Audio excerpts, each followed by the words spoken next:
ဂိမ်းထဲမှာခံထားတဲ့ secondary password မမှတ်မိတော့ရင် account ချိတ်တဲ့နေရာမျိုးတွေ second gate ပေးတဲ့နေရာမျိုးတွေမှာအခက်အခဲတွေ့နိုင်ပါတယ်။ secondary password ကိုဘယ်လိုပြန်ဖြုတ်လို့ရမလဲဆိုတဲ့နည်းလမ်းလေးကိုမျှဝေပေးပါမယ်။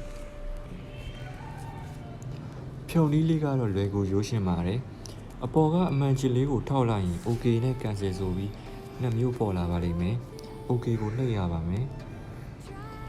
ဒါမျိုးပေါ်လာရင် change password နဲ့ forget password ဆိုပြီးနှစ်မျိုးရှိပါတယ်။ကျွန်တော်တို့ကထားခဲ့တဲ့ password မမှတ်မိတာဖြစ်လို့ forget password ကိုနှိပ်ပါမယ်။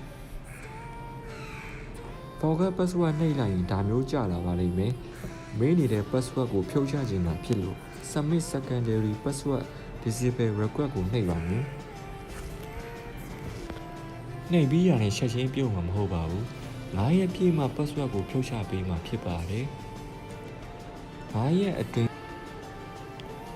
cancel secondary password disable request ကိုနှိပ်မိလိုက်ရင်ကိုးတောင်းကအစကပြန်လည်မှာဖြစ်တဲ့အတွက်မနှိပ်မိအောင်သတိထားရပါမယ်။ဗီဒီယိုလေးကိုအဆုံးထိကြည့်ပြီးတဲ့အတွက်အားလုံးကျေးဇူးတင်ပါတယ်။အကောင့် RC နဲ့ပတ်သက်တဲ့ပြဿနာများကိုကျွန်တော်ရဲ့ Telegram နဲ့ Viber မှာလာရောက်ဆက်သွယ်ပြီးတော့စာပေလာအပ်လို့ရပါတယ်။